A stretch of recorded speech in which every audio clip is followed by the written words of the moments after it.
Hello,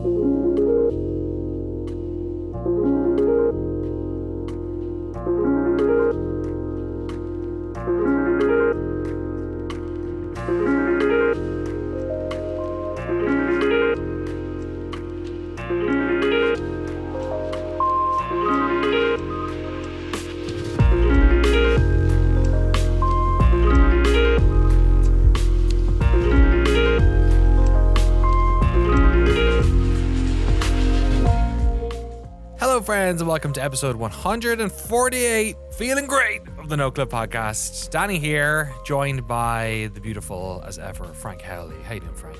I'm very good. I love October. Yeah, it's a good time. I think, as has been established in the past couple of podcasts, we're like in October. We're a hoodie-wearing group of motherfuckers who like a little bit of coldness and a little bit of weirdness. Jeremy Jane, you're wearing a sort of an October-ish hue, I would say. It looks like you know what it reminds me of? One of my favorite gradients is the trucker gradient. Do you know the trucker gradient, Jeremy? No, what's the trucker? I love that you have a favorite gradient, but what is the trucker gradient? It's like I've named it that, but it's like a gradient that you'd get in, like, remember clip art back in the day? Remember Microsoft Word clip art? There was this gradient that always reminded me of truckers, and I only ever see it at like truck stops.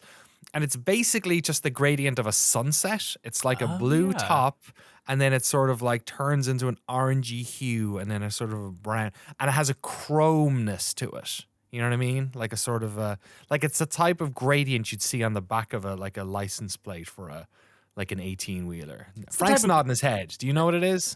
I feel like even like early Street Fighter, like Guile stage kind of has that hue. Like there's a sunset part. I don't know. It's Anamanaguchi has an album called Dawn Metropolis, and it is like a sunset type of thing. But that Dawn Metropolis cover album looks like Jeremy's sweater.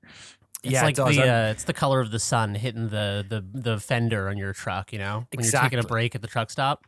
Yeah, exactly. When you're getting rid of the bodies. You know? Yeah. when you're meeting your speed guy. That'd be a good movie. It's like a serial killer who's has to get rid of the bodies, and so he poses as a trucker to carry all the bodies in an 18-wheeler. And it's about him hauling. He'd have to be like the biggest serial killer in history. You could do a video game of it where you're trying to, murder. I'm not going there, actually. You know what? I'm just gonna hit eject on this one. Just get out of it. But you could you're getting sleepy and you have to get to the next rest stop so you can get some more uppers. You know.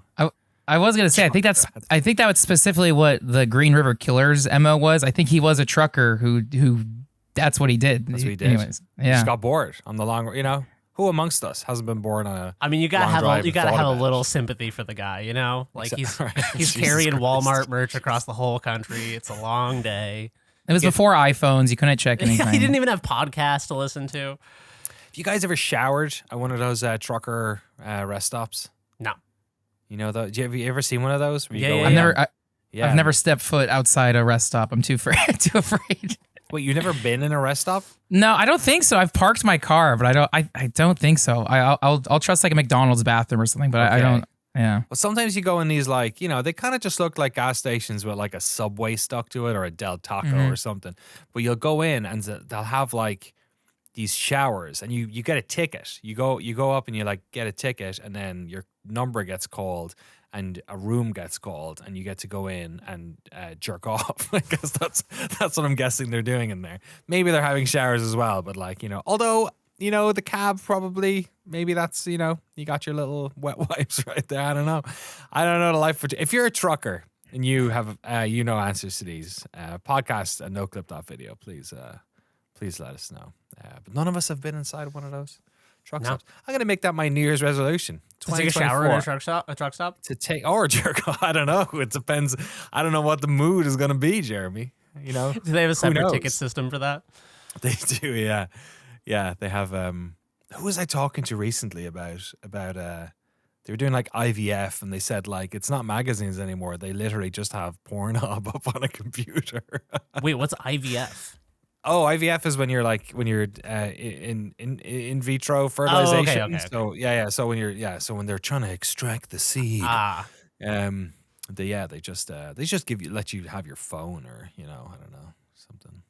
crazy. Like that. It's a crazy world to imagine that there was a conversation that had to happen in like a really professional, sterile medical environment where they were like, what kind of porn do we put in, like in the room? The data suggests we give them porn hug. Yeah, Porn hug. yeah, exactly. The data suggests we use joy videos. that seems to get them out fastest. Yeah, they had to debate the genre. Man, the things that happen behind doors. That's what the themes of this intro to this podcast is. What happens behind these people's doors? Who knows? But we love them. Our Battle Pass holders. Battle Royale Games. Arno, Richard Matherson, James Brown, Jason Drury, Mark Rojas, Ryan Cobb, Tucker Morgan, Crimson Cyclist, Sven Huster, Tim Robinson, Forrest Pruitt, Andy Fegan, Darren Birmingham, Eric Hamilton Schneider, Cameron Ladd, Alex Sharp, Alex Goucher, the Alexes, as I like to call them, George Dakotas, Jacob, In God We Serve, James, Andrew Adams, Tohir Tiliev, the irreplaceable Tohir Tiliev, and of course our good friend, Ryson. Thank you all so much for supporting our nonsense. We have some video games to talk about. I think all of us have been quite busy this week. That's the vibe I'm getting. I've been doing a lot of editing. Frank has been doing a lot of gameplay capture. Germans have been doing a lot of editing and filming. You were in the studio here on Sunday. We're doing some filming tomorrow morning. Yes, some exciting filming. I have to make sure that they have an ice hockey goal set up, or we'll have to bring our own. I don't think you can do that. We're filming our stand-ups for the NHL 94 documentary. I still have to write that script, Jeremy. I'm going to be honest. That's going to be coming in pretty late. I'm going to be writing those stand-ups probably tonight and then waking up. I think we're there at 7:30 in the morning. Yeah. At the beautiful Charles Schultz ice rink, Snoopy's home ice up in Santa Rosa, who very graciously let us pay them a lot of money to book the place for an hour. You know, you book the place for an hour for a bit of ice, you know, you split it between 20 people, not that big a deal. But if it's just you, you gotta pay that premium. But it's gonna be worth it because it's a beautiful place. You've never been in there, right? No, I looked up a bunch of pictures though, and it's one of the biggest arenas I've ever seen that isn't like an NHL home arena. It's huge. Yeah, and it's full of Snoopy statues. It is. So much of that shit in Santa Rosa. Santa Rosa Airport's the same thing. They just redid the terminal, and they have some Peanuts stuff all over the place. The bathrooms are like Peanuts themed. If you don't know, Charles Schultz, the creator of Peanuts, is born in Santa Rosa, or at least lived his life in Santa Rosa. It's all they got. You know what I mean? Like it's that, or it's wine. And like I'm saying that as a resident of Sonoma County, as a proud Sonoman. That's kind of all there is Charles Schultz and wine. And the wine feels a little bit like they stole that from their sibling. Like that seems like a Napa thing. Yeah. Like, but like, you know, we've got wine too. It's kind of the. Have you seen the giant Snoopy statue? Because we got that too. We got that too. You want to get drunk and watch some Peanuts? Well, we know the place to go. Petaluma apparently is famous for like chickens and eggs. Used to be the biggest like egg creator, harvester in America, and they have like a butter and eggs like parade every year. I keep missing it, but it just seems like it seems very Napoleon Dynamite to me or something, like the butter and eggs festival. Yeah, that seems like something you celebrate. Old guys. It's something you celebrate when you don't have much else going on, because it's like, imagine if you lived in a town of 25 people and there was one dude who like didn't have a lot going on. You'd have to come up with something for him to be like, he's not like, it's not his world famous pancakes. It's not like he's not the cobbler he doesn't make shoes, but he's got a damn good egg. Got a damn good egg. It's like Shelbyville and the Lemons a little bit. Yeah, exactly. Shake harder, boy. Let's talk about some video games, folks. But before we do, actually, no, I take it back. Away from going to butter and egg festivals, Frank, you are going to something fun this week, aren't you? Yes. We were talking before we went live. I saw a bunch of videos dropped like today, so I'm guessing it just opened. This is the Universal Studios The Last of Us experience, which I'm guessing, as someone who has been to Universal Studios many times, have they just slightly changed that Walking Dead part? Oh man, I don't think I haven't seen the Walking Dead part, or is it like is it part of the tram stuff? So they changed. So this is God. Now I'm gonna out myself here. So across from the entrance to the Despicable Me one, the Minions ride, there used to be a Walking Dead thing. It has been The Secret Life of Pets for the past few years. Okay.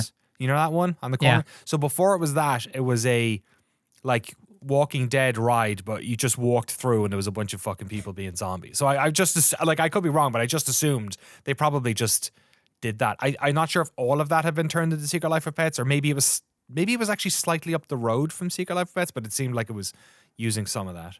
Anyway, I digress. What is this thing? When are you going to go see it? Yeah, so today, as of the recording, Wednesday, we're going to, a group of friends and I are going to Universal Studios Halloween Horror Nights. As I said, last year I went to Shacktoberfest. As a kid, I used to go to Knott's Scary Farm. I've never done Universal Horror Nights, but, they have some pretty great properties. So there's a whole Chucky experience. There is a Last of Us experience. There is, I think, Stranger Things. I don't know if there's Five Nights at Freddy's also, but there's a lot. So I'm really excited. But yeah, there's a whole Last of Us thing. I'm excited to see what that is. There's also the thing I want to look for is they have like the Megan Dance Squad. Oh, come on. They call it the Megan Horde. I think have a bunch of them. Like all dressed up there. If I can get a picture with some Megans, I'll be happy. That's all I want. I think someone told me the Waterworld ride is now the Purge show or something. So not the Waterworld stunt show is now the Purge stunt show. Another thing that I'm most excited for is I heard the tram ride, what they do, apparently the tram breaks down halfway through and you have to walk the rest of the way. Good. I like it. So you actually get to walk on the movie sets and stuff. So, so I don't know. I'm looking forward to it. Whoa. Sorry, phone in another room just went off. Sorry, let me get that. I apologize. Okay, he's got to get the phone. Frank's got to get the phone. It's Shacktober. It's one of the Megans. Exactly. Yeah, they're pissed he's not attending. Are you back? Turn your gain down a little bit while you're doing stuff. You're coming in a little bit hot. My phone just started playing Kanye West All of the Lights. I don't know how or why. I don't know. I don't know if my Hey Siri went off or something. Okay. I don't know. Or just Kanye, just like that's his latest play. It's like when U2 forced everyone to download that one album. Do you remember that? Yeah. It ended up on everyone's iTunes. Yeah, you couldn't get rid of it. As if people needed another excuse to not like Bono. They just did that. That sounds cool. So the tram ride being the one where you go on, like, it's usually like King Kong and all that sort of stuff, like the Universal City tour. It's a good. Man, I love that park. That's a fun park. So does that mean like everything else is just this is just like at nighttime, right? So you can still go to Harry Potter World and do all that stuff. Yeah, so during the day it's still Universal Studios. I'm sure it's decorated for Halloween for kids, but like the Halloween Horror Nights is meant for like teenagers and above. They will, try to fright you and it's gory and things like that. Nice. They don't have they shut down Nintendo Land. It would be cool to see if they do anything for Nintendo Land. I think what I heard is like at the Harry Potter World they have like Dementors out and things like that. I don't know if there's anything with Simpsons Land, but I'm also excited to see if there's anything related to Fast and Furious. I don't know, but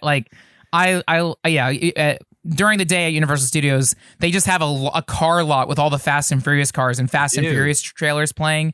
I don't know. There is a part of the trailer, a part of the tour does have a Fast and Furious like terrible CG ride in it. That is just like CG Vin Diesel and everyone. It's very It's like that Area 51 like gun con game in the arcades where it's like, come over here, the aliens are invading. Exactly. It's I don't know, I love the cheesiness of it. So yeah, I'm excited. I also did just recently upgrade to the iPhone 15, so I'm excited to see like how the nighttime photos is like. So I'll be testing my camera tonight and see what happens. But yeah, I'm looking forward to it. I think that's kind of my only Halloween plans for this entire month. So hell yeah. Nice work. We're going to. Me and the family are flying on one of those Embracer 175s from Alaska Air. If you've been watching the news, did you see that news? The guy who was like up for 2 days after taking mushrooms and tried to pull the emergency fuel stop. I've been on at least five trips to Seattle in the past 2 weeks, most of which were on those planes. I didn't fly into Everett, although one night I had to stay up there because I realized when I arrived at 11 p.m. that I'd booked my hotel for December instead of whenever it was, September. But we've had a bunch of projects up there. We filmed the Monkey Island stuff up there. We're up there for PAX. There's a couple of other projects you'll learn about in the future that we've been chipping away at up there. But yeah, I fly a lot, but I do have flight anxiety just because I have you know, anxiety and intrusive thoughts and everything else. And I didn't need to fucking hear. And I know a lot about aviation as a result because I've like tried to like learn as much about it to like calm myself. And I'm mostly all right now. But when I heard that the fucking dude in the jump seat just pulled the two fire extinguishers in the engines. I guess he didn't do it properly. And even if he did, they were at altitude, they were cruising, so they could have gotten the engines turned back on. And also, planes can glide for like an incredibly long period of time. The only problem is if you're landing without engines, you kind of need to land. You can't do a go around. So and you can't throttle up and stuff when you're coming in. So it is a little bit more hazardous, but you know. I didn't need to hear that necessarily. Dude, my favorite detail of that story is they only had 2 quotes from the guy who did it of what he said like when the whole thing was going on. And apparently he was sitting, because I guess it's customary for off-duty pilots to sit up front with the pilots and just hang out and if there's no seats in the regular in the plane and there's a full flight. Yeah. Okay, that makes sense. I guess the thing he said before he pulled the emergency fuel stop was he took his headphones off and threw them across the cockpit and he just yelled, "I'm not okay." And I feel like, as someone who's been around people like freaking out on mushrooms before, yeah, if someone yells, "I'm not okay," it's time for everyone. You got to get out the blankets and the glow sticks. You got to put on some Adventure Time. Like, that guy was in the wrong environment to be in that headspace. Yeah, I don't like the intrusive thoughts won. Yeah, like. Yeah, like, the demons won. They did, and I think like lots of things, I'm like, first like. They're going to bring in they've probably already brought in a whole bunch of new rules about, you know, they had to do this a number of years ago as well, like with cockpit stuff. I'm sure they'll bring in a bunch of new rules. Most planes don't have those things right above the pilots. Like Boeing's don't. Boeing's have their little flips that are on the counter. So the fact that it was just like right above his head, I guess those embracers, they're little smaller planes. But yeah, I was also whenever it's funny, like aviation's obviously like statistically just unbelievably safe in comparison to just about every other mode of transport. But there's just like this horror that exists over it because of like, you know, whenever stuff does go wrong, it just feels particularly intense. But I was like, once again, this is another situation where something went wrong and you just have these incredibly talented people, you know, who are able to deal with that shit. I feel like especially in America, because you have a lot of like ex-Air Force people in aviation, in commercial aviation in this country. And they were able to deal with it. The guy apparently like just immediately was just like, he walked back. No one in the plane realized anything had happened. Like he just walked back to the seat and then he told the flight, there was a seat in like the back galley, I think they put him. And then he told one of the flight attendants, "You should probably handcuff me because I might flip out again. Like I'm just having a bad time, man." Jesus Christ. That's scary. He'd been up for 2 days, which I feel like is kind of the buried lead there, is like he had taken, according to the article, you know, this is all like, just according to the one article I read about this, he'd taken mushrooms 2 days prior and had been awake for 2 days. Oh no. And I feel like this is more of a cautionary tale about sleep deprivation than it is about taking mushrooms. Because like, you know, I don't know how familiar people are with mushrooms that are listening to this, but they do not last for 2 days. No. But sleep deprivation is like, if you have not slept for one night, it's like worse than drunk driving. It's 2 days, and then like, I just feel like you're so fucking prone to a breakdown. Yeah, I saw a research paper or something. I must have watched. Maybe it was in a episode of 60 Minutes or so, I don't know. It's like something that was about sleep deprivation. I think it was because I was doing like extra lives and stuff and I was staying up for 24 hours and I always felt like pretty weird afterwards. Like your just equilibrium's totally off, your mood is totally weird, all that sort of stuff. But I heard that it's like, it's almost logarithmic. Like it's really bad the first day, but like if you go past that, if you go into like day 2 or 3, like you can die. Yeah. If you like don't sleep for like 3 days, you can die. It's like, it really fucks up everything in your body. You know, unless you're on Xannies or something and you're just like powering through, I don't know. But anyway, that was apologies to all of our listeners who have any flight anxiety. Anyone who's on a plane right now listening to this. Oh yeah. No, you're good. Don't worry. The drive to and from the airport was the part that was the most dangerous. True. Actually, and it's not even, and that's not that dangerous. You know, you've never died on the way to the airport. I don't know anyone who has. I certainly know anyone who's been in a plane crash before. But anyway, we're flying down to San Diego. I'm heading down for a wedding, and then on Sunday we're going to the Hollywood Bowl and my wife's been trying to get tickets to this for years because they sell out super fast. Where Danny Elfman does like a Nightmare Before Christmas concert. And I think it's only one night a year or something like that, or maybe they do two. But we've never been able to go because she's never gotten the tickets.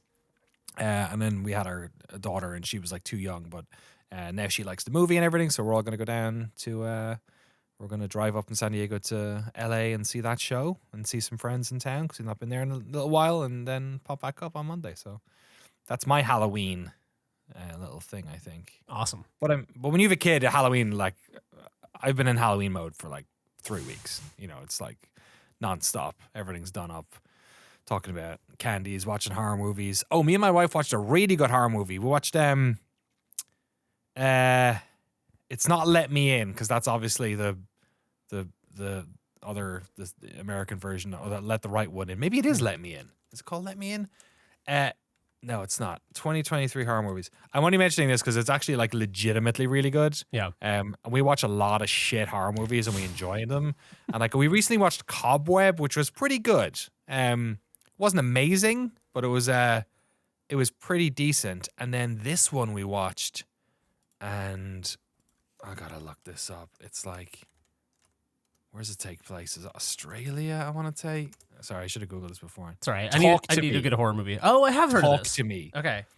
Check out the trailer. Talk to Me. It's about a bunch of Aussie kids, and it's like a possession kind of thing. It's fucking good. We really like it's genuinely scary in a kind of in like the way Hereditary is scary. Like it's that level of, oh no, this is terrible. I'm not enjoying this at all.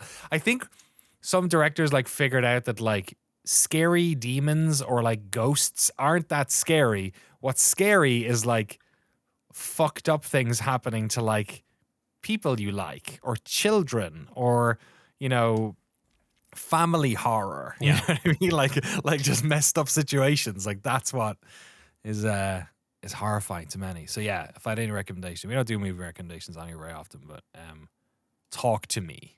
I totally agree with your assessment of like what's scarier than just ghosts and stuff. I think it's like to me it's kind of like there's like a biological response to when we see a dead body for like evolutionary reasons, but it's also for psychological reasons, because it's like it's you know, like it used to be a person like you and now it's an inanimate object. And I feel like it's the same kind of subversion when you see in a horror movie someone be possessed or go insane, or like Toni Collette get all deranged in Hereditary is because it's like it gets under your skin with the familial aspect, and it's like, oh, that's like a safe person, that's like a sane person who acts rationally, and then to see them, I mean, it's like it's the same thing as the guy yelling "I'm not okay" and throwing the headphones. It's like, oh no, like this is like there's a certain level of trust you have to have in other people around you to exist in the world, and as soon as someone like breaks the contract and starts acting crazy, like everything is off the table. I don't know, there's something very subversive about setting up someone as a normal character and then turning them crazy or possessed or something that really gets under my skin. Or like Frank, you know, big fan of the Saw movies. Haven't watched Saw X yet, but that was next on our list, which is on the total opposite scale. That's like schlock that is just fun to watch. It's not even, and maybe it's gross or something, but it's not really, you know. And that's in a universe in which everything's going bad all the time. And when I think, like, to your point, Jeremy, it's when you're saying there's like when people who seem like rational and relatable end up doing this. Also, when like scenarios are normal and nice, and then you know that they're about to slip into like somebody's making a bad decision, and it's, you know, because of the movie you're in, oh no, this is going to go really bad really soon, and you're just like, you know, like in Hereditary when they're like going to the party, and you know, or where, you know, just, or the guy throwing his headphones. There's like this veil between everything's okay and you want it to be as thick as possible before it gets to things being bad. But the idea that at any moment, and here's my anxiety coming in now, the idea that any moment in life can suddenly turn to horror. Yeah. In like, because of one decision or one thing that happened is like very unsettling. Yeah, it's like right there. Like the pregnant possibility of everything turning to horror is like almost it's like biting the lemon. Like it's almost worse than when things get scary, is just the anticipation of the turn.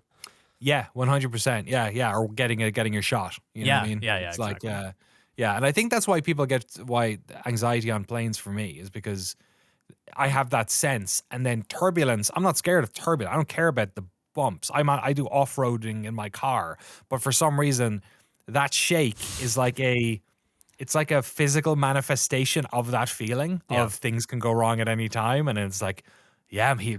I'm here. Dude, it's the earthquake thing we talked about on, I think it was the last pod or 2 pods ago, that like when you feel an earthquake that's actually really strong, it subverts your understanding of the world as like solid beneath you. Yeah, it's just all of a sudden you're like, oh God, like at any moment the earth could swallow me and my entire house whole. Yeah. If we could see air, no one would be scared of turbulence. Yeah. You know what I mean? You're driving down the street and you see the pothole and then you hit it. You're not like, oh, fuck. It's like, but because like you're on a plane and it's like everything's fine, and suddenly, blah, yeah, like, there's nothing under you. It just reminds you that you're like 30,000 feet in the air. The plane lands and it bumps all over the place, and I couldn't give a fuck. Yeah, it's like, oh yeah, sure, that's like suspension, but like for some reason you're just like in the air and it does all that shit, and it feels like it's like jumping 50 feet, and it's like nothing's happening. You know, it's just stupid shit. I feel like I'm in like a therapy session for my flight anxiety. And then, how did you feel after that? When that happened, tell me how you felt. So weird, man. You know, I don't get scared at all when planes are descending. I don't know, like it's so weird. Like it could be the bumpiest landing ever, and on the way down, I could not give a shit. It's so weird. It's such a non-connected to reality thing. But anyway, watch horror movies. They're fun.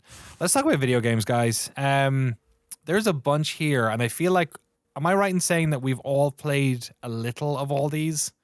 Kind of like yeah, all my games are small, so I played almost the entirety of both of them, but they're both small. Oh, okay. Well, Frank has played one of the largest games ever. I think has finally gone to the end of chapter 1 in it.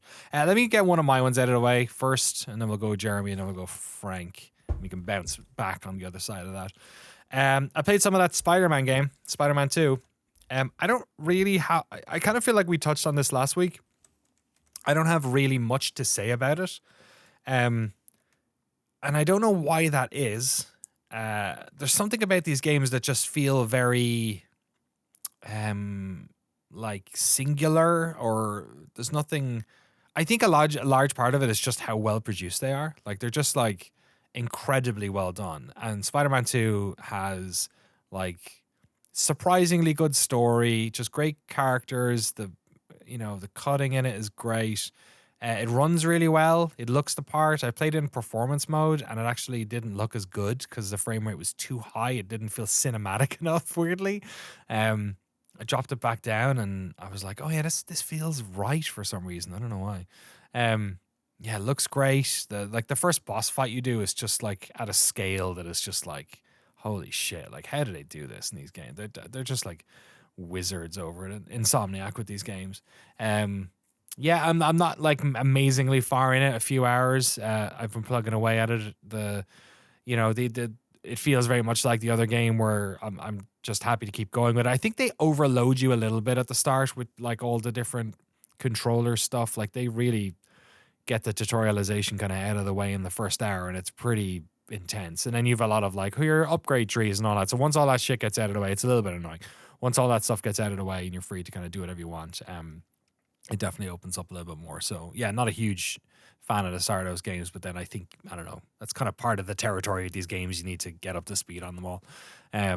Except for that boss fight was really terrific. Yeah, and you're like hot swapping between Miles and Peter, which is really interesting. They have a shared upgrade tree in the middle, and then you can sort of have specific stuff for either of them as well. They have different move sets and things like that, and move slightly differently. I've seen that you can add the Miles Morales like 12 frames per second animation from Spider-Verse to the animation on the character, which I haven't been able to figure out how to do that yet, or is it an unlock or something? But that seemed pretty cool. And yeah, I don't know. I think if you like that first Spider-Man game, it's another fantastically well produced one of those. And if you didn't, then I don't think this is gonna make you change your mind or anything like that. How I've never played either of these games. How manual is the web slinging and the climbing stuff? Is it kind of like you're just moving around and it's shooting stuff and connecting for you? Because I can see an argument for doing it either way, where it'd be more manual, or people just want to like swing around and have that feeling of freedom. Yeah, so you're not like ever telling like which hand on which building to go on or anything. Yeah. You can sort of like hold the swing button and forward, and you'll just kind of do it, but it does react to you, and it's fun to fuck around with it. Like I was going across like the Brooklyn Bridge or whatever it was, and then decided to go under the bridge and like swing myself under, and then hit the button, and then he'll try and he'll basically stick to whatever he can. And a lot of this is like sticking off screen, so who knows what he's actually sticking to, right? Yeah. But it has that sense of it. The sort of, that's the baseline, but what happens is as you're upgrading the suit, there's like loads of like movement abilities that you can unlock. At the start you have ones like you can swing, you can do like a sort of a dive to get more speed, and then hit the swings and hit the web and then get swing up really fast, so like speed is part of it, kind of like pumping in a Tony Hawk game. Like that's kind of what the vibe of doing the swings is. If you just want to go at like medium speed, you can just hold a button and go. But if you want to do some of this or get there faster, you kind of have to use some of those effects. And then there's other ones like, taking right-hand turns or getting boosts off of things. Like there's sort of upgrades that you unlock or can choose to unlock on the tree that will unlock some of that stuff. So yeah, and it's just like amazing looking. Like they do the thing where they made you never like hit the ground by accident. They always have you like just skimming over the top of these like yellow cabs and stuff, or like just making it over a wall. And then if you want to like run up the sides of buildings, if you fuck up, the game is good at like keeping the momentum going. Like you never get hung on something and then stop and you're like, oh, this is oggy. You just sort of keep pressing the buttons and you like roll out or like run up the side of a building and then jump, and it's pretty cool. There's a bunch of people on Twitter who are like posting like these insane like trick shots almost of them jumping around the world. Yeah, it's like the core probable thing about this game that is like it's like the GTA problem where people don't like driving between missions, and in this game you have a lot of fun doing that stuff. It also has a pretty forgiving fast travel system in it as well. So that's cool. If you don't like it, you can get around it. There was a game that I played during Steam Next Fest called Jusant, Jusant. Did either of you guys check this game out? No. So I mentioned this in relation to Spider-Man because it's a climbing game. I think it's actually, is it developed by the Life is Strange people? This thing. I saw a video of this earlier today, weirdly. Oh, really? Is it out today, maybe? It's out on Halloween, it looks like. Okay, so it's coming out soon. So I played the Steam Next Fest demo for this, and just in the spirit of climbing in Spider-Man and how manual it is, this is a game where you are climbing like a big kind of cliffside that goes just like shoots up into the sky forever. But the climbing system is kind of like a manual hand over hand thing. So I as soon as I fired it up, I was kind of suspicious of whether or not it was like just creating kind of more work for you to do, or whether it was actually fun and immersive, because what you're doing is you're directing the climbing direction with the joystick, and then you're using the trigger buttons to alternate left hand, right hand, left hand, right hand. That's cool. So if your left hand is tied up and you want to hand over hand like Alex Honnold and grab like a crossbar, you have to like jam left and hit R2, and then it crosses over. And there's a stamina system, but there's also, you can... Like Zelda? Yeah, it's kind of like Zelda. It's very similar to Breath of the Wild's climbing, except you can set up like, what are they called? Cams or whatever, the climbing things that you have your rope attached to. So you get to a certain point and then you jam in a new one. And then if you fall, it resumes your progress there because it catches you in the rope. Dude, this looks amazing. It's really fun. I love the trailer. Next Fest It looks gorgeous. It's beautiful. It looks like somebody made an artistic indie version of... What's that climbing game that got kicked that eventually came off Steam because the guy was like, fuck this. Oh, it's too popular. yeah. Don't Look Up. Only Up. Only Up. Yeah. I was thinking this is like if Only Up was like a piece of French cinema. Yeah, Don't Not have put this together, who are a French developer publisher. Yeah, they did Life is Strange and a bunch of other stuff. Tell Me Why. things like that. Yeah. This looks, man, this has suddenly just jumped into one of my most anticipated games. This looks fucking cool. It's really fun. I loved the Next Best demo. I actually played it through twice, which is usually I like play a demo, and if I like it, I will just put it away because then I want to wait for the finished game. But I actually like did not want to wait and wanted to just keep playing, so I just looped it. Amazing. Jusant, Jusant. Looks very cool. Jeremy, why don't you keep going? Pick one of your games here you played, one of your indie games. You've already given us one, so so I played a bunch of games this week, but all kind of tiny games. One of them that I enjoyed was a game called Stretchmancer. This was the winner. So Ludum Dare 54 just happened recently. Okay, and it's the big game jam for a lot of experienced game developers working. Yeah, exactly. So is it a 48 or 7? I think this is the 72 hour. They have like different events. This is 72 hours. So this was a game that won in 3 categories. I'm trying to pull it up. First for overall, first for fun, and first for innovation. So did unbelievably well. So Stretchmancer is a kind of like a 3D puzzle platformer, I guess. It's kind of like, I would compare it to Portal or something like that. Okay. It is a obviously very minimalist game because it was made in 72 hours by a few people. But you are in a base and you are a Stretchmancer. You're a prisoner. And what a Stretchmancer does is like kind of like push against surfaces, like push against the walls or the ceilings or the floor, and it stretches the entire environment along that axis. And so so it's a short game, so I don't want to like give away all the puzzles because the whole thing is like 20-30 minutes at the most. But like the first puzzle is you're in a jail cell and they're like, you got to get out of here. And what you do is you point the mouse at a wall and click on it, and a little like gecko hand appears on it and pushes it away. And so say this Gex. It's Gex. It's immersive sim Gex. So imagine you're in like a box cell and you click on the wall. It stretches the walls along the wall axis, but in so doing, it also squashes the ceiling and floor together. So when you push the wall, it's stretching the space between the bars so you can just walk out of the prison cell. Funny. And is it stretching just that room or like the entire level? The entire level. Oh, wow. That's wild. It's really, really cool. So it's one of those things. The reason I thought it was so brilliant is because it's one of those things that's it's kind of hard to explain, but it's immediately accessible as a concept when you see it in action. So just imagine if like the level was made of rubber and the wall you're pressing against, you're grabbing the entire environment from either side and just like pulling and stretching. So say, for example, something is too high up for you to jump. If you push against the walls, it stretches the y-axis or whatever down to you so you can jump up and stuff like that. That's wild. So it's really clever. I mean, it's one of those mechanics that's like, you can only design so many puzzles, even out of the best mechanic, in 72 hours, considering you also have to make the game. But I was shocked just like how much mileage they got out of this in such a small game. And this is on itch, I'm guessing. Like all the Ludum Dare stuff tends to end up over there. I think they actually have they do. They have a Ludum Dare 54 tag here, so you can go check out all the games. Yeah, this is programmed by Ollie Powell, music and sound by Tom Carell, art and level design by Adam Butcher, additional game design by Ezgi Hazal Igon. So yeah, look this up on itch. It's Ahchoo, ahchoo.itch.io. You'll find it. Nice. Stretchmancer. Yeah, I just like, I don't know, just checking out Ludum Dare games is very inspirational because it's I don't know. As someone who tinkers in making games, it's easy to play a bunch of big games and think about video games as something that just take years and years to make in a form that's actually like gratifying for people to play. So it's fun to play something that someone made in 72 hours and be like, oh, that was like a satisfying experience, whole experience, like end capped that I had in 20 minutes. Right. Speaking of games that take absolutely ages to make, Frank, you've been enjoying Baldur's Gate 3.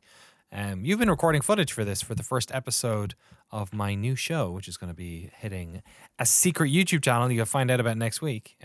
Not owned by us, but they are paying us to make this show.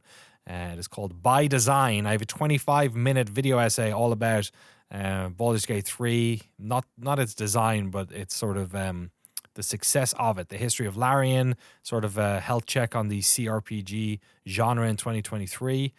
Talked to some of the folks at Larian. I talked to streamer Co-Carnage about CRPGs. And it's like 25 minutes sort of trying to explain why Baldur's Gate was such a hit.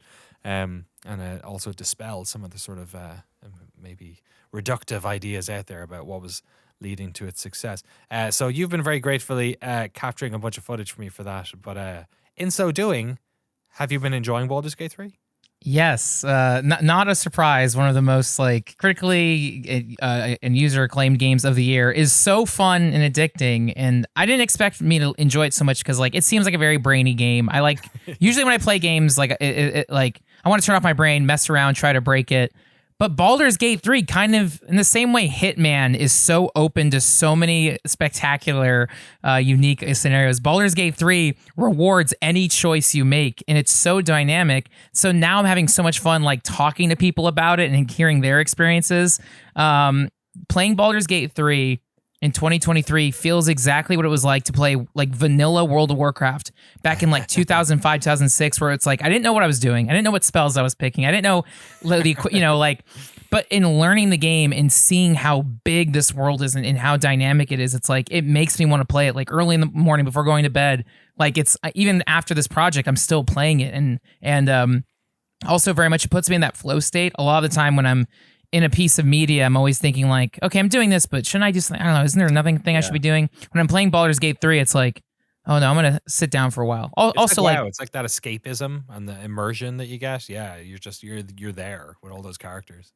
And everything, like all the little clicks and dice rolls make the most satisfying things. And I think that dice roll animation, I want to do a documentary about that fucking dice roll animation. Who did that? Like that's like Peggle level of just like, you know, what do you call that? Juice. Or what is that? Like juice. You're right. Yes. Game design. It really yeah, is. when they're like screen shake or like haptics or like little particle effects shoot out of something. Yeah, the dice roll is such a perfect mixture of like.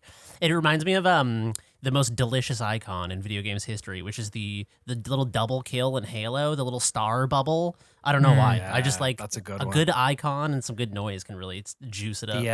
The frag noise in Quake 3, which is literally just like or I think it's when you hit somebody with a weapon, it goes like dit. There's like a dit. If you hit them with the bullet, it lets you know, and then if you hit them with the railgun, you just hear that dit, and then you killed somebody. It's like, oh man, just that dit does it. But the dice roll, it sounds so like it's like a tiny pocket watch, but you can hear every single cog in it. It's just like, you know what I mean? I don't know what the fuck it's doing, but anyway. Enough about the dice rolling.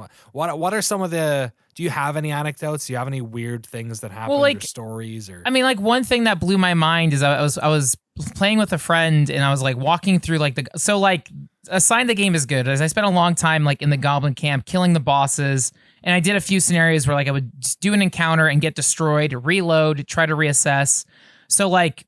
As I played the game more, I really started to understand the key factor of like positioning your characters, putting them in stealth, getting higher ground.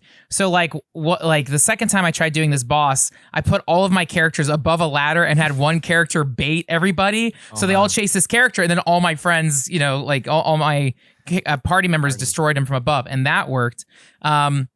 So once I finished the Goblin camp, returned to my camp, refreshed, then it was like, no, I still want to kill more goblins. Like the combat is so fun. I also want easy XP. So I wanted to go back to the Goblin camp. And as I was making my way there, my friend was like, hey, Frank, click on that well. I'm like, okay, I click on the well, and then you do like an investigation or intelligence check. And then that leads to a whole spider base underneath this goblin town. And then there was a whole like secret dungeon that I would have completely not known about. And so now I'm like, how much of those kinds of like secret doors are in this universe? And like any direction you go in the map leads to so many different encounters. And it's like I got to an area like the mountain pass that's like, oh, if you do want to proceed, like this is going to be the next act. So now I'm like, oh no. I want to look around every other element. Like I even just did, this is maybe, I don't know, 10 or 12 hours into the game, but like you go into a bog and you meet somebody who's like, oh, I'm looking for a certain vampire.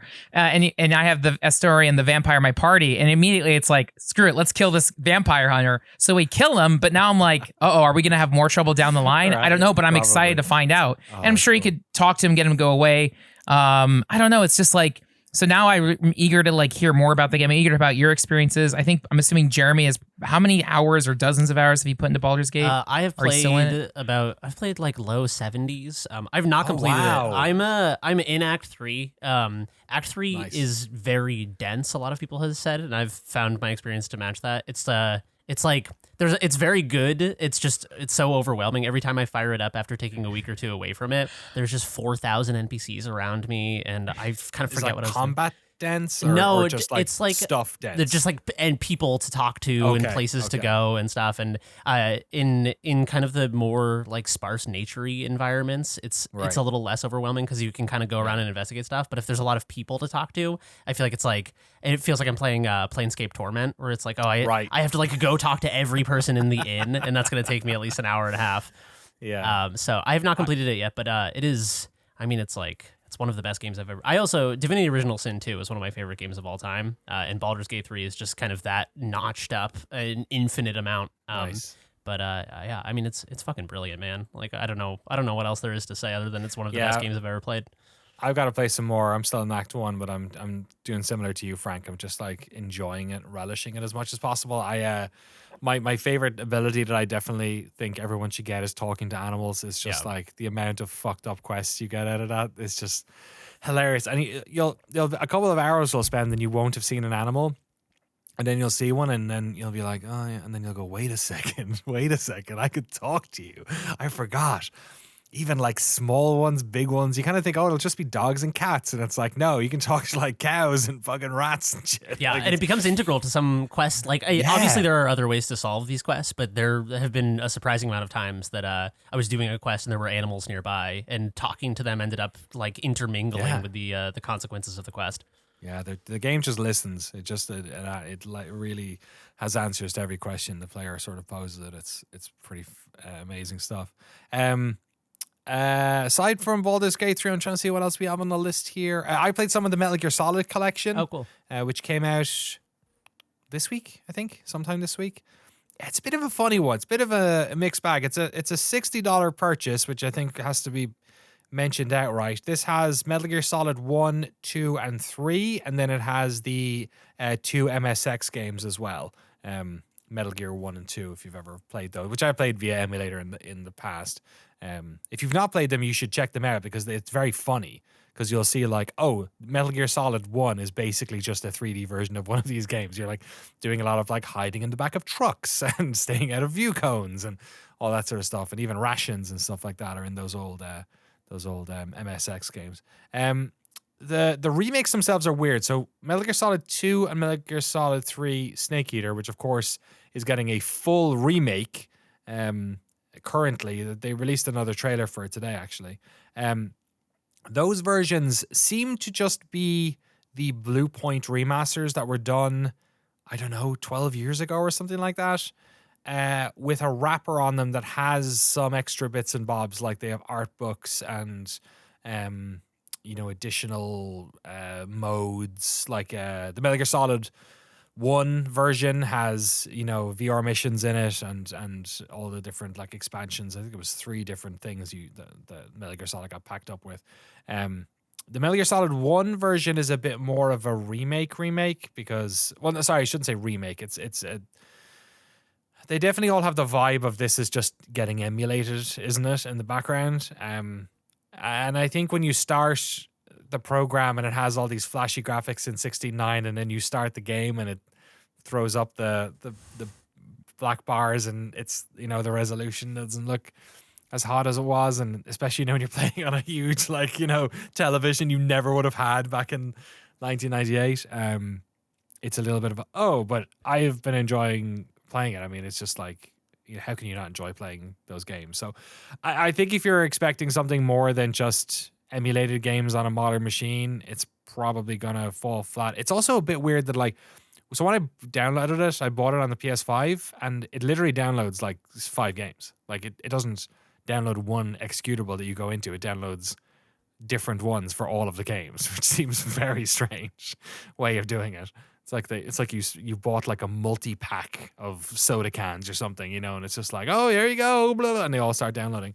So that's a little bit odd, but yeah, I don't know. As someone who would love an excuse to go play some levels from specifically 1 and 2, I'm not a huge Snake Eater aficionado. I played it much later after it came out. Like after Metal Gear, I completed Metal Gear Solid 4. I went back and played Snake Eater, and now I'm not that interested in playing Snake Eater because I know they're doing a remake of Snake Eater. So I'll see if that's terrible first before I decide. But I love Metal Gear Solid 1 and 2, so yeah, it's a decent excuse to do it. I'm not sure I can justify the price point on it, though. I kind of felt when I was buying it, I'm not sure if this is going to be worth it, but I'll do it for the podcast. You know what I mean? Like, I'll take the bullet on this one, and I think I'm not sure if it's worth it. I've also heard that people on the PC side of things, the Steam reviews haven't been amazing. I think PC players often need and sort of they want and also need a lot of usability features, like the ability to alt tab and set resolutions and stuff like that. And it sounds like these games don't let you do any of that stuff really. So I've heard the 2 and 3 especially, just because they're those Blue Point versions that were made so long ago. Whereas Metal Gear Solid 1 might have a little bit more of that stuff. The reviews for the MSX ones have been pretty good, I guess. So caveat emptor on the PC for sure. I'm not sure how well they hold up, but on PS5, it's a good time. The one thing that's been annoying me is that they have, of course, the reverse Japanese X and O in the game.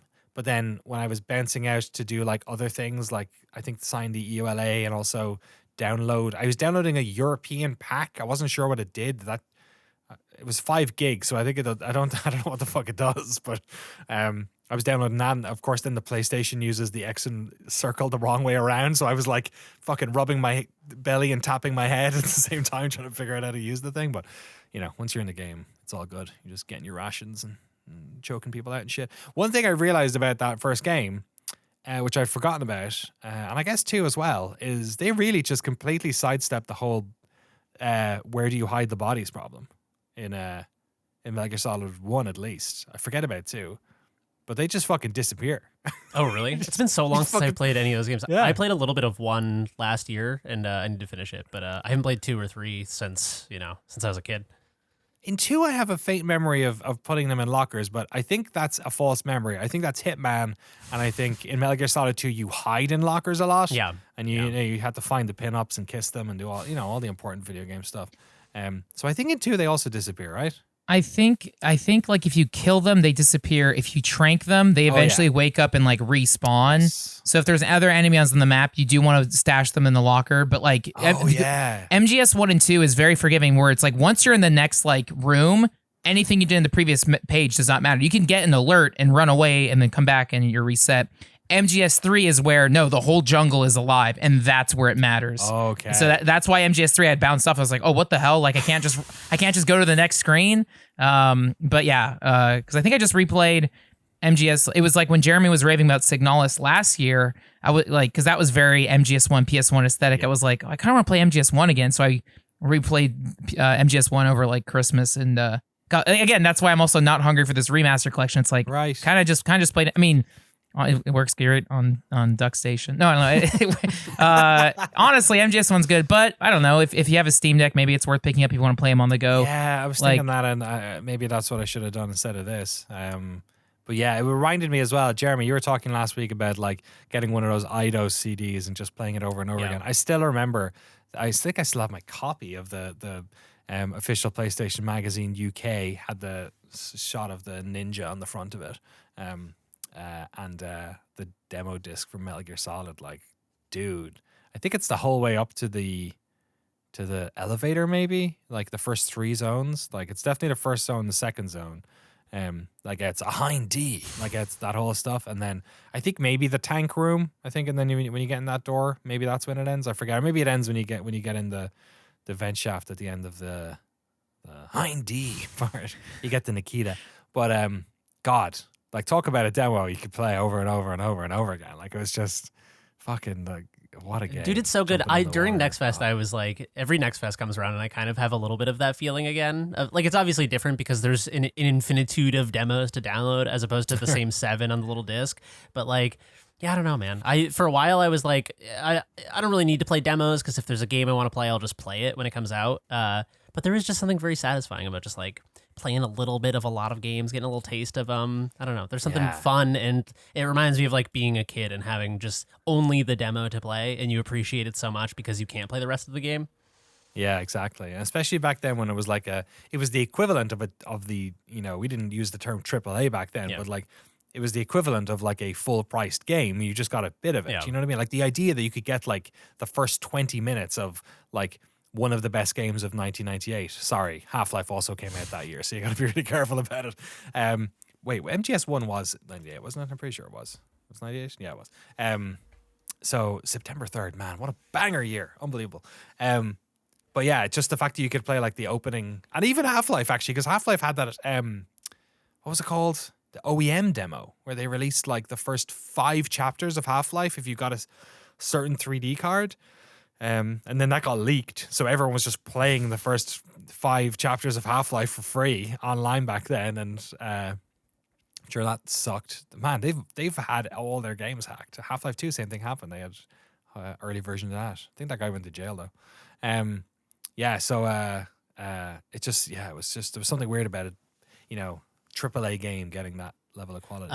I like to imagine that in jail there was like they were all going around in the lunchroom and they're like, "What'd you do? What are you in for?" And one guy's like, "Oh, you know, I killed my wife." Another guy's like, "Yeah, I like I was in a bank standoff. I killed everyone. What'd you do?" The guy's like, "Yeah, I leaked the Half-Life 2 demo," and everyone's like, like they're all scared of that guy, like he has dominance in the jail yard. Speaking of dominance, what's your dominant eye, Jeremy? Oh, my dominant! Both of them after playing Stereogram. I played a game called Stereogram. So this came across my radar in such a strange way. I was just the other night I was just sitting at my computer and so I can't even remember what, but something reminded me of you guys remember Magic Eye puzzles when you were a kid? Hell yeah. Okay, so I love these. So I could not do them as a child. I could not. Okay. I tried for like. It's one of those things that for anyone who has never done a Magic Eye puzzle or never seen them, you can either relax your eyes or you cross your eyes, and the 2 images are kind of like. Well, usually a Magic Eye puzzle is one big image, but within it is sort of like superimposed 2 images that have to overlap over each other. Like the defocalized versions of them have to overlap, and then it creates a new stereoscopic image with depth. So it's essentially analog augmented reality or something. It's like turning your 2 eyes into 3D. And so I just looked them up and just started doing a bunch of them. I just couldn't do them as a kid, so I was like, I bet I could do them now, and I can. So it was like the first time I'd ever done Magic Eye. Really, was the other night. Oh, dope! Which was which is like a whole experience of like being at the Museum of Science as a kid. But then a day or 2 later, I came across the art, like pixel art of a person and enjoyed it and looked at their itch, and they had a game that was called Stereogram, and the entire game was a Magic Eye puzzle. Oh man! So let me send you guys the link, and I know this is a visual component to a podcast, but yeah, please. I have like their itch page up here. Is that the one? So if you go to their itch page at the top, there are 2 sort of like iPhone shaped rectangles. Yes, I see them here. And we're all gonna look real stupid crossing our eyes on our webcams. But if you cross your eyes and overlap them and defocalize in just the right way, you can start to see there's a square in the middle image that forms between the 2 composites. And if you can do that and you can see the square in those 2 sample images, you can play this game. And it is it's a very simple platformer. But the environments are like the backdrop is farther away, and then there's the foreground and the player are sort of like in a different plane of depth. And so yeah, it's a whole game that's a stereogram. It's unbelievable. God, that's crazy. I'm trying to do it here. It's hard because it's moving. Yeah, so it's freaking me out a bit. So it is used to great effect though, that movement, because there are different biomes in the thing. So one will be like the whatever forest, and then everything turns like green and blue and swishy. And so even though it doesn't have textures that are like there's no like rock textures or tree textures, everything is just colors, but you sort of get the feeling of the different biomes by just like the color and the movement and stuff. Trying to make it work. It's like I used to do it by looking at a point that was past the page. Yeah, totally. I think having done VR actually is what made me able to do Magic Eye as an adult or something. Man. So do you like so one of the things with Magic Eye was always like once you got it, it was like trying to hold on to it for dear life. You know what I mean? Like you didn't want to do anything too crazy because then you'd lose it again. What's it like when the screen is like moving? Is it like is it a platformer like Mario style? Yeah, it's a 2D platformer, very, very simple. It's so the screen is basically locked. I'm trying to think of a game to compare it to. kind of like Celeste, I guess. There are like screens that are like solitary puzzles, and so the camera's not moving, and then when you clear that, it transports you to the next like tile. So the camera's not moving all over the place, which I feel like makes it more tolerable. It's just locked on one environment. The way for people who can't do Magic Eyes or want to look this, so this is managore.itch.io, MANAGORE. I believe the developer's name is Daniel Linson. But if you've never done these, good Daniel, it's like there are two images on the screen. There are two ways to do it: either relax or cross your eyes. I cross my eyes, and then the two images form like a center image between them, so that you can see three when your eyes are crossed. And what I try to do is look at the center one, like overlap the two images, and they become one, and that one has depth. Good stuff. But yeah, I just thought it was, I don't know, it's like it's a pretty simple game, but the idea was so novel that and it also the weird coincidence that I was just thinking about Magic Eye and then stumbled across this. Had to share. Yeah.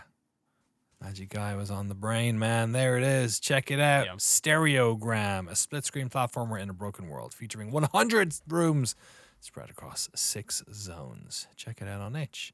Bunch of our games there. We've recommended movies. We've recommended games. How about a quick book? You have been reading a book that I have a copy of, actually, back here.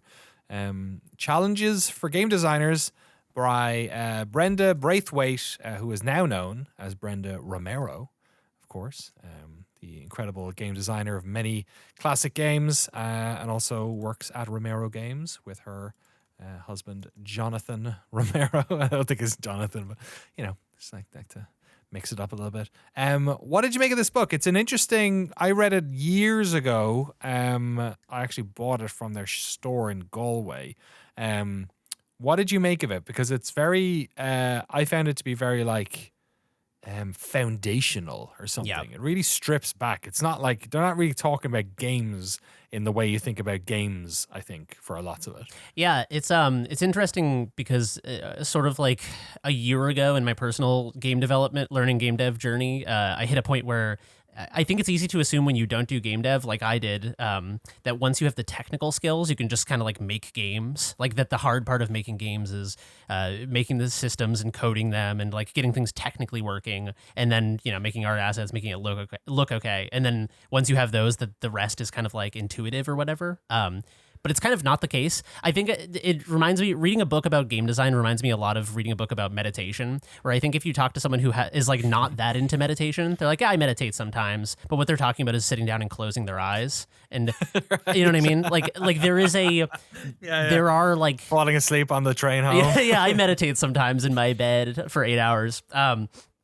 it's because it's like, there is not a common lexicon that is like a jargon that is common to all people who are outside of this world. I feel like it's easy to take for granted that you understand how game design works. And I think that has been like learning my own ignorance around game design has been a humbling experience. And I think that's like a necessary part of learning how to make games. And so a lot of the things in this book are things that I have sort of intuitively figured out on my own just through like tinkering and stuff. But it's interesting to have terminology assigned to these things and kind of, like in the way that like a meme is like the gene of ideas. It's like an atomic unit of an idea. That it's like having terminology to break down like this is what a mechanic is, and a mechanic is made up of these components, and this is the role it plays in a game design. It's like having that terminology and then having like exercises to apply those things, I think is very useful, because when you're trying to apply it to a game idea you've had, I think it's easy to overscope, not in the sense that you're like, oh, it's going to take me 3 years to make all the art assets for this game, just in the sense that it's like the larger the game is, the more design goes into it. And so, as 2 years ago, I think I naively was like, oh, if I could just make all of the interactions for like a sandbox RPG, if I could just make it so you could cast spells and do damage and people would die and you could like right click and move around, pick stuff up, then the rest is easy. Like that's right. The hard part. And it's really kind of the opposite. Like that's the technical aspect. Learning to code and stuff is really the easiest part of game dev in my experience. And the hard part is then, you have your like knockoff Walmart brand World of Warcraft you made, and now like what do you do? Kirkland signature. Yeah, Azeroth. you got Dr. Thunder Warcraft on your hands, and it's like, so it's interesting to see. I think the exercises in this book are really useful. It's very exercise heavy, right? Yes. Like every chapter has like a bunch of exercises. I remember that after the initial chapters, there's like a couple of exercises that you then have to do. Yeah, it's a lot of that, right? It's very like sort of classroomy. Yeah, the thing. it does feel that way. Which I think when I read books like this, I have a tendency to sort of like scan the exercises and not do them. Right. And what I'm trying to do in reading this book is actually engage with the exercises and just like write something down or paper prototype. Because like I said, game design is one of those things that you only get good at by doing it, like most things. And so I think.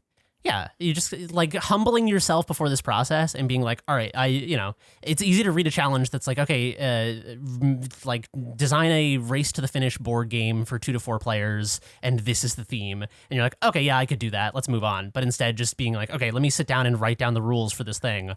So like last night, I did one of the exercises and designed a race to the finish game that's like shoots and ladders. But the twist is that players can sacrifice some of their dice roll if someone's willing to match it, and then they can use that against another player on the board. And so that's fantastic. So imagine like shoots and ladders, but like the leading player is 3 steps ahead of a ladder. You and another player could each be like, I'll gin up 2 if you gin up 1 of your next roll, and we can knock this guy down the ladder.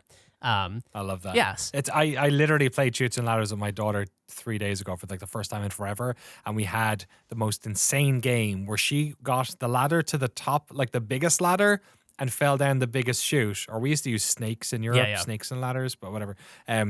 Fell down the biggest chute 5 times, I think. No. Like almost in a row, not in a row. There was one time where she got looped around, but you could tell it was like, immediately after going up this ladder, they have a 3 roll to land on the thing. And I know like a dice is, there's, I don't know what the ratio is of landing on a dice. I know any one dice roll, all of the sides are the most likely, but obviously if you under roll, if you roll a 1, then you have a chance of rolling onto the 3 again. So I'm guessing 3 was like a hot enough, space that made sense for them to like, maybe the ratio was a decent chance you were going to land on 3, right? Because if you hit 3, then you're on it. If you hit 4, 5, 6, then you're out. So that's that. But if you hit 3, 2, 1, you can still land on 3 on the next 2 rolls. So I was like, I don't know, maybe I don't do maths. Probably a mathematician is like, no, you fucking idiot. If you roll it, if it was 6 away, then it would be the whole dice you'd land on. But I was interested. I was looking at it, going like, oh, you can see the craft here. Like there's a design here that like clearly they had to like pull the levers on to make it work. Yeah, that's like a good way to illustrate exactly what I'm like failing to describe, which is that it's easy when you're playing a game to take for granted that the things that are good about it are just like that they're just natural, like inherent properties of a game. You know what I mean? Like it's shoots and ladders. You're just like moving across the board and rolling the dice. But at some point, someone played that and was like, "Where do the ladders go? Where do the shoots go? Does it feel?" Or somebody good? put them. Or there's like another version of shoots and ladders someone else has done that's just shit because the ladders and shoots are in silly places, or there's not enough of them, or there's too many of them, or you know what I mean? Like there's an artistry in there, but you're right. You take it for granted that like, oh, that's the way it's always been. Or like Candyland. Yeah, you know what I mean? Like I'm sure the position of the like sweets that you can skip the whole thing for is like super important. Yeah. So I think it's like humbling yourself. Like, if you want to learn game design, I mean, no one needs to learn game design, but if you're interested in learning game design, I think this is a good place to start because, like even as I've designed small games before and had friends play them and stuff. And getting that feedback from those people is sort of the most gratifying experience because the only way to know if your design is successful is to put it in front of someone who doesn't know the design and see how it works on them. But it's easy to skip ahead and be like, I'll just design something and throw it in front of someone. And this kind of like takes a step backwards. And it's like, what are the elements of a design? How do you craft one? Does it start from like concept or theme? Does it start from a mechanic? And there's all these kind of different approaches and stuff. So yeah, I don't know. It's weird because sometimes I'm reading this book and I'm like, like of course I know what a game mechanic is. But then reading the actual description, it's like it disabuses you of your arrogance. You're like, oh yeah, it actually is useful to break down these very basic concepts and kind of try to understand them molecularly. Excellent. That is challenges for video game designers, non-digital exercises for video game designers. Available on Amazon, it seems like. Yes, it is, for $24.99. I'm pretty sure let me check if the Romero store still sells it, because they did used to sell a bunch of their stuff on there. Where did you get yours? It can also be borrowed on archive.org if you have a terrific. If you have an account. You can just link a Google account. It takes like 2 clicks. But there's a system where you can borrow it for an hour and then just return it or renew it infinitely. So yeah. Very cool. There's a digital download of it available in the Romero store. They don't have any physical copies anymore. They're sold out. I got the last physical copy on Amazon, or the last used one. It's worth thousands now. It was like $2. Yeah. And hey, look, if you want to do a double pairing, that John Romero book, Doom Guy Life in First Person, is absolutely terrific. Can't recommend it highly enough. Really enjoyed it. It's come up a lot in the past couple of months of talking to developers, so very much enjoyed it. All right, that's all the games we played. We'll get to some emails in a second, but just so to round them all up, we had Baldur's Gate 3, Spider-Man 2, the Metal Gear Solid Collection, with Stretchmancer's Stereogram, Stretchmancer, sorry, which was the stretching the levels game, Stereogram, which was the Magic Eye game. What was the name of the climbing game again? Jusant, Jusant. Perfect. Some great Jeremy Jane specials there. And then challenges for games designers by Brenda Brathwaite, aka Brenda Romero.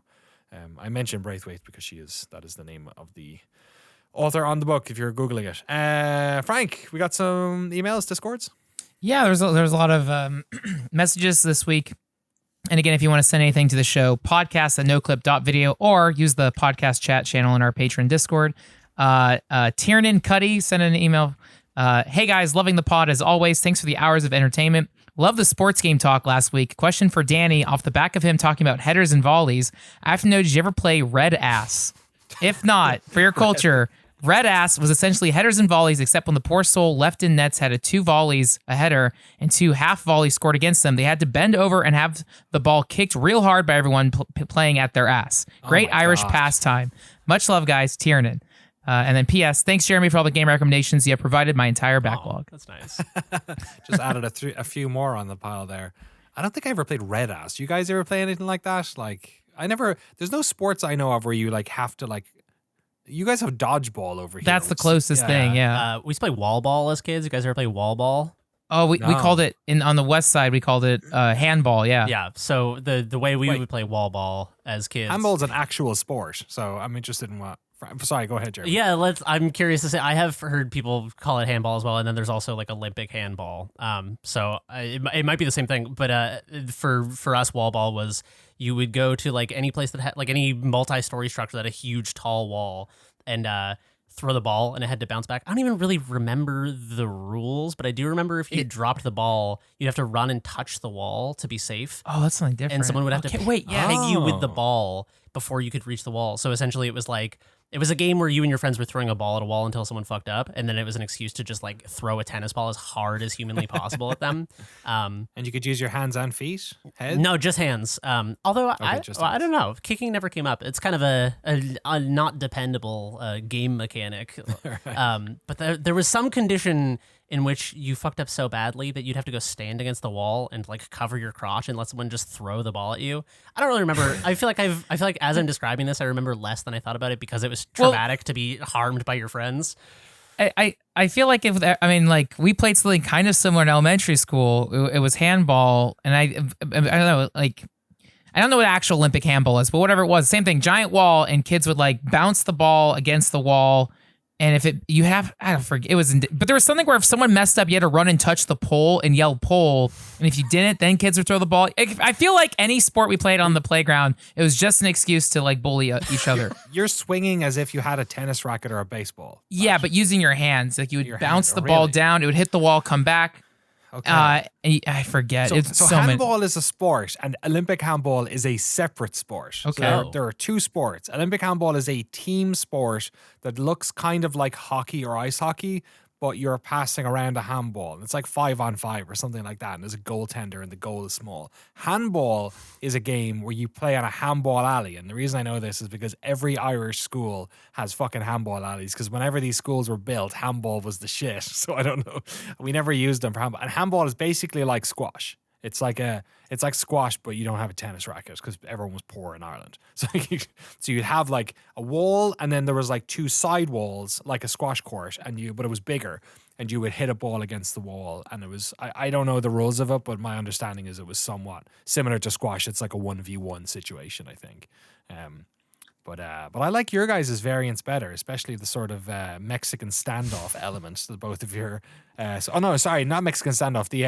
The like firing squad. Firing squad. Yeah. Sorry, that's what I was thinking. It was very, like it's only a tennis ball, but you would be surprised how hard your childhood friends can throw a tennis ball at you. I will post this picture in our staff chat. I searched wall ball, and there's a Wiki-How to play wall ball, and it's an illustration. It's an illustration of a handball being chucked at a kid's ass. That is absolutely what happened. Cielo Vista Elementary School to everybody. No, yeah, so that's we called it handball.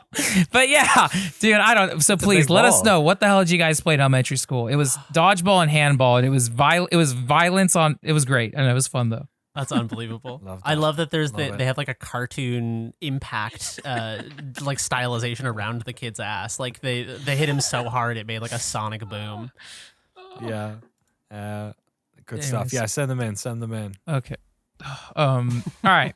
Jeff Ruggerio's. Hello, Noclip folks. Many months ago, Jeremy was providing updates on his efforts to get back into woodworking and learn Japanese.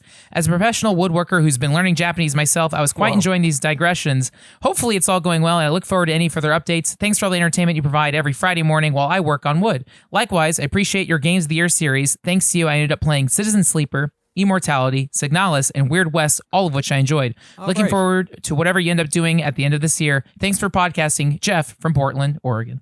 Nice. Yeah, Jeremy, what do you got? We will have Game of the Year again this year, just as a quick little insert. Yeah. How's your Japanese and woodworking going? Both going, pretty steadily. I do a little Japanese here and there. I've probably got like 200 to 300 kanji memorized. So progressing kind of like slowly, but I don't have any anytime I find Japanese to read, I relish the opportunity because it's good practice. But like I don't have anyone to speak Japanese to, so it's kind of hard to practice. It's kind of the opposite of how they say you should learn a language, which is immerse yourself. And I just I have to. It takes me so much legwork to immerse myself in any minor capacity. But I got a little Japanese. I'm trying to think of like a phrase. It's so hard when you're learning a language and someone's like, "Oh, say something," and you're like, "I don't." I got like hold on, I learned this the other day. I think it's watashi wa nihongo shika hanasemasen, which I think means I only speak Japanese. That's awesome. Which I do not only speak Japanese. But and the woodworking stuff has been going pretty good. My dad sent me a bit brace, which is like a hand drill from it's like the oldest tool I've ever seen in my life. I've never heard of it. It's like a U-shaped handle with like a pummel at the top, and it's got a drill bit at the bottom. It's basically just a hand drill. We used to call them crank drills or something. That sounds right. Something like that. Yeah. That's cool. So I've been drilling holes and stuff, and making like little end tables, and So I've like. Woodworking for me is one of those things where I very much need a project to work on. It's hard for me to just I'm not just gonna go like chisel away at a piece of wood like a maniac, But yeah, it's both going steadily. Like it. It's good stuff. Godspeed. I thought I had something to add there. Oh, I started. I've been incredibly just like way too busy. Like Noclip edits, secret tape edits. Other bits and bobs, and I just needed to like last night I had like a fucking 14-hour day of work, and then I was hanging out with my kid, and then I was just wiped. Then I had to record a podcast, and when I got out of it, I was like, I need to do something that's gonna like completely take me out of myself and give me like joy. And I enjoy my work. That's the problem, is why I end up doing so much of it. But I need something to make me laugh, and I was like, I'm just gonna rewatch the first season of Documental again. Which do you guys remember Documental? No. This is the Documental is I've watched all 5 seasons of it now. it's a Japanese show run by this guy. What the fuck is his name? Hitoshi Matsumoto, who's part of like one of the most famous comedy troupes in Japan. He's part of the guys who run that show. There's like a show that's run for like 40 years. I wish I could remember the name of it. This shows you how bad my Japanese is. I forget now. Are they called Brothers or something? Yeah, is it something like that? I forget. But anyway, I digress. No, Downtown. That's the name of them. Downtown is this duo that I think he is part of or worked with a bunch, and they have this show called, is it Downtown no Gaki no Tsukai ya Arende or something? I don't know. It's basically a show that's been on. You've probably seen clips of it over the years. It's like a Japanese TV show. It was around. It's been around forever. But anyway, Documental is this series that he did for Amazon that then or I think Amazon bought it, but then ended up getting aped by a bunch of other people in English-speaking countries. They basically put 10 comedians in a room for 6 hours, and they're not allowed to laugh. And if you laugh, you get kicked out. And it is the funniest fucking thing in the world, because it's all these comedians who are trying to make everyone else in the room laugh and not laugh themselves. And they're like, and they're all kind of mates. They all kind of know each other, or they know each other from the circuit or whatever it is. And they get like yellow cards if they laughed a little bit. They get red cards and sent out. Then there's all the, like in later seasons, they allow the ones that got sent out to come back in as zombies, where they're allowed to make people laugh. And it's so funny because it's just like a bunch of people, like something funny happens and everyone just kind of like, this won't work if you're, not watching this on YouTube, but everyone else just go like, like trying so hard not to laugh, and you can tell their eyes get big, and they're just like, somebody will do something. It's just like constant tension, like of just like, but you're at home laughing your ass off and watching them, and they can't laugh at all. So I watched 2 episodes of Documental season 1 last night and had an absolute blast. I think there's only 5 seasons. I've just seen a picture here for Documental 9. Is that true? Or is that somebody just made that up? I think they've just made these up. I don't know. But the first 5 seasons of Documental are available on Amazon, and I cannot recommend them highly enough. It is the funniest shit in the world. The first season is really good. A second season, was the second season the best one? I forget. There's a lot of good ones. That sounds awesome. There's nothing funnier than when something is only a little bit funny, but you're not allowed to laugh, like in a classroom or something. So that's like the perfect setup for a show. Have you ever seen the video? It's one of my favorite Japanese TV show videos called No Reaction Pie Hell. No, but that's a great name.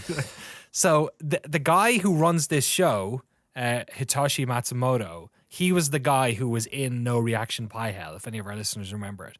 And No Reaction Pie Hell was like one of the things that was on this show they do for years, where this guy had to walk around his house and spend his day normally, while all of these other people who were there with just basically like paper plates with like cream pies on them would just like fuck him up. Like he's watching television and they like put it on the television, or he's on the toilet and he gets the toilet paper and they smack his hand down with like one of these cream pies, and like he's not allowed to react. He's not allowed to notice them. He's not allowed to react to the pies. And they're like, he's getting dressed and they're getting him in the dick and everything. And it's so funny. So I don't know what it is. It's like there's like a name for this genre of comedy in Japan where you're not allowed to laugh, which is just the most Japanese concept in the world, isn't it? Like something's happening and you're not allowed to react to it that way. Like there's something absolutely beautiful and hilarious about it. Yeah. So anyway, Documental. That sounds awesome. Go check it out. If you're bored or you need a pick me up or you want to watch something weird, I cannot recommend. Just watch the first episode's them introducing everyone and then it gets into it. But yeah, it's a fantastic time. Do we have one more message here? Or was that gone? Was that gone? No, that's it. Yeah, I also have a heart out. You got a heart out. Frank's got to head out of here. I've been talking about Documental too much. Sorry, last emailer. That's the podcast for the week. We have documentaries coming out on NHL 94 and Return to Monkey Island. We will have the first episode of my show By Design appearing on a YouTube channel, which we will link in the next couple of days, probably from the time this podcast goes live. We have another big project landing on Thursday, and for some reason November and Thursday are tied together in my head. I don't know why, but November, really exciting project and a bunch of other Noclip stuff. So keep your eyes and ears peeled for that. Frank, quickly, what are you doing for the next couple of days, rest of your week? So there's Universal Horror Nights, which I'm going to leave right now, which I'm excited for. Horror Nights? Sign me up. No, Horror Nights. Oh, okay. But the other thing, I spent the last 2 weeks going to wrestling shows. 2 weeks ago was GCW. This weekend was Kitsune Wrestling. and I'm still hungry. I'm still hungry. Yes. There is another Japanese wrestling show in Vegas, New Japan Pro Wrestling, and the only reason I'm even considering it is there's a Japanese wrestler named Julia who is in Stardom, and she is like incredible. She was just ranked number 2 on PWI's top 250 women wrestlers of the world, but she's gonna be in Vegas, and oh my god, I gotta go. So part of me is thinking Saturday just taking a day trip to Vegas to see this wrestling show, and then either crashing or just driving back when there's no traffic. So I don't know, I'm like 50-50 on it, but I don't know, like live wrestling, especially indie shows where it's so small and you're so close. Tickets are pretty affordable, and like it's like, I don't know, like only 2/3 sold out, so maybe tickets will go faster. But yeah, I don't know. I want to go. Sleep in the Mojave on the way home. Yeah. Our fall at New Vegas. Who knows where I'll end up. Exactly. She's an English-born Italian-Japanese Oh wrestler. man, she's so cool. Like Julia. Julia. Her and her other partner, Thekla, is Austrian. They are called Mafia Bella in Stardom, and they come out in like fur coats and hats, and they're like beating up everyone in Stardom. They have a finishing move where they'll like elbow they'll put the person in the center, and they'll both elbow, and they yell "fuck you" in English. So it's like "fuck you," and then they're like King of Fighters characters. It's the coolest shit. So I want to go see it. Jeremy, what are you up to? Filming with you, finishing off some big Noclip projects that are coming down the pipeline, and trying to do some atomic molecular game design research, courtesy of Brenda Romero. Sick. Nice. Yeah, I got lots of editing to do, and I'm gonna get right to it. So thank you for listening to our podcast. We'll see you next week, and until then, see you later. Bye.